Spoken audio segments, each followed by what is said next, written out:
Welcome to the Motive for Life radio show. This is Robert Christensen. Thank you for joining me. The most powerful motivator I have in my life? Sleep. Just sleep. 7 to 8 hours a night. Can't speak more highly of that. And to get 7 to 8 hours of solid sleep requires a discipline that most people I find struggle with. To go to bed at a specific time and to get up at a specific time and to take the actions necessary to create the environment where you can get the sleep. So before I talk about that, I want to talk about why sleep is so critical to my motivation, about what I do every day, day in and day out, 7 days a week. I spend time working on the things that I'm passionate about. And so many people ask me, where do you get the energy at your age to do all the things that you're doing? And I say, I just seem to have it. I live a life that seems to have a lot of energy. You know, I got a furnace inside me that's burning, and it doesn't seem to want to run out. But I think the number one thing, as a matter of fact, I know the number one thing, is I get 7 to 8 hours of sleep every night. Now, I get up at somewhere between 4:45 and 5 a.m., and I go to bed somewhere between 9 and 9:30. That window, I just conk out. Come 9:30, I have a hard time keeping my eyes open because I get up at 5 o'clock in the morning. And because of that discipline over the years, my body has recognized that it's going to get what it needs, and I wake up refreshed. Like I actually had a super long power nap. And what happens from there is that all my decisions going forward are being processed by a brain that has been reset and is good to go.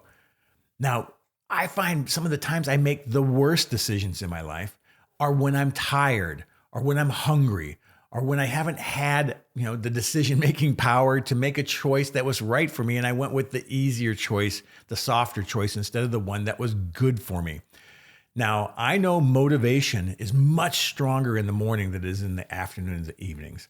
Just my ability to make solid decisions are so much better in the morning. I can make very self-esteem building motivational changes in my life and decisions in my life in the morning versus later in the day or even in the evening. So I struggle with some of those decision-making ones in the evening, like what food should I eat? I found, though, the better my sleep, the greater my ability to make choices, specifically as the day goes further and further along, and those choices become better and better. Sleep is everything. And this isn't just my opinion or one man's experience. This has long been established as science that 7 to 8 hours of sleep is simply the best way for you to have a fantastic life in the areas that you want. But you got to take the effort. You got to step into those areas so that you can establish a rhythm of getting that sleep. So let me talk about a few things about that. So number one is picking a time to go to bed and picking a time to get up. And I remember talking to one of the gentlemen I coach, and he was having a hard time getting up. He would sleep. He had no particular time he would get up, and he would really go to bed sometime around midnight. And it would just fluctuate. He'd be in bed with his phone and have all sorts of different inconsistencies with that. And so I said, get up at 5 o'clock in the morning, no matter what, no matter how you feel, get up and get going. And the first several days were really difficult for him, right? He was lethargic. He had a hard time getting going and stuff like that. But what he found is he was able to get, a simple workout in. He was able to use that extra time. He'd take his time as he rolled into work, and he got to work by 6:30 in the morning. And by 6:30, he was already knocking out so much stuff at work. So by come 3 o'clock, he was done. He had the rest of the day to go do whatever he wanted to go do because that's what he was a worker that got on the phones a lot. And so by the time 3 o'clock rolled around, he was done and he was finished with his day and he was able to move on to something else. Now, what ended up happening with him is that after 5 or 6 days of getting up at 5 a.m., his body naturally shifted to a 9 to 9:30 go to bed where he wanted to fall asleep. He just got tired. And because of that, his whole circadian rhythms, that's the rhythms of how you sleep, started shifting on him. And that discipline of knowing when to go to bed and that discipline of when he was waking up, the body adjusted and it simply changed. And when that change occurred, the body naturally started changing all of its behaviors for that new set of rhythms of when it's going to get sleep. And it almost became addictive, right? That discipline really caught hold of him. And within 2 weeks, he was so fired up about how he was feeling. He just felt physically 100% better. His attitude was better. He's smiling a lot more. Just the fundamental shift of, are you getting 7 to 8 hours of sleep? And for him, it was a magic pill. So he just shifted his times. And that's the very first discipline, is establishing a wake up and establishing a go to bed time and holding to it. Now, some of you may say, hey, well, I just lay in bed and I stare at the ceiling because I'm not tired. Well, there's some things you can do there as well. The first thing I found for me is to blacken the room. Take out all the light as much as possible. If you have a lot of light coming in from the outside, you may want to get a little heavier curtains or hang something over the top of them or close them up. But what works for me is the fewer light distractions, the better. So I had this challenge at hotels. I travel a lot, and all the hotels I would go to would have a series of lights in the room. There would be a light on the ceiling. Some of them even had exit signs. I could see underneath the door. I see the bathrooms. And so there was a big problem with just controlling the light. If I was in a hotel that was near a freeway, I could see the freeway lights coming through the window. And so what I did is I started carrying eye patches, things that go over your eyes that blocked out the light. And initially, those seemed awkward. I didn't like things sitting over the top of my eyes. But after a couple of times, boy, did I start really, really liking an eye patch over my face as I slept.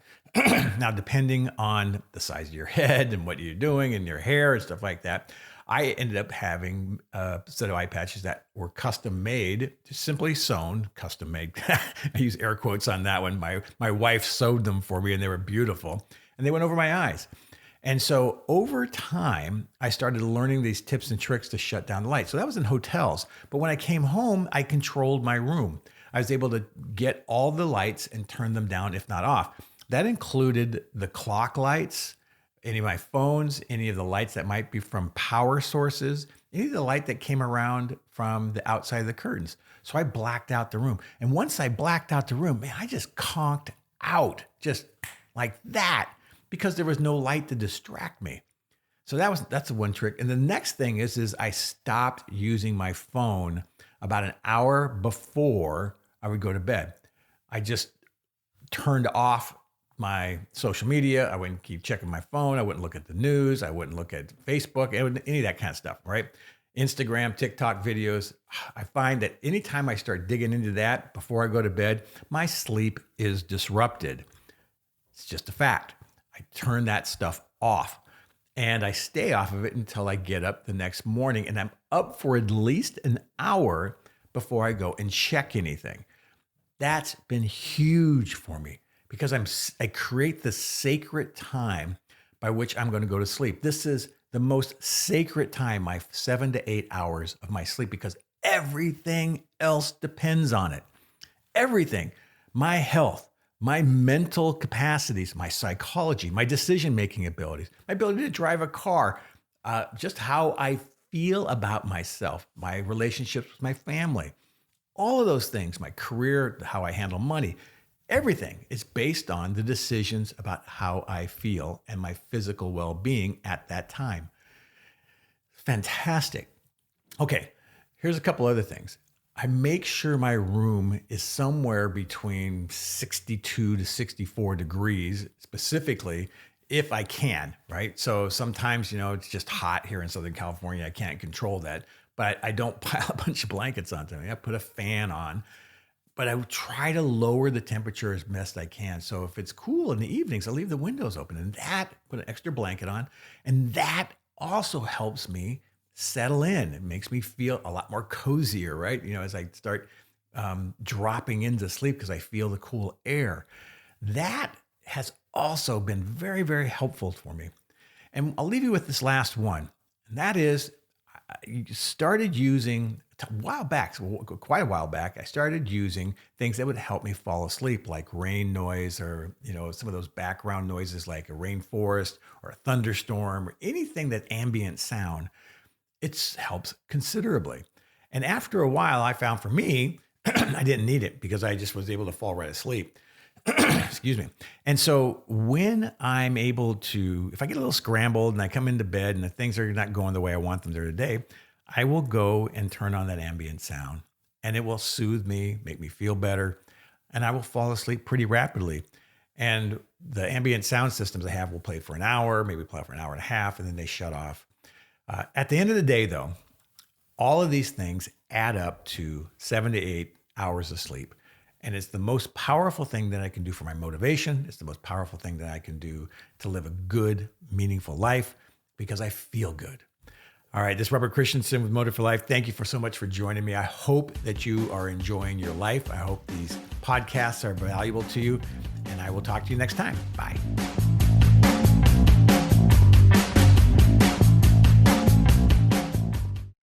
This has been a Motive for Life Productions, all rights reserved.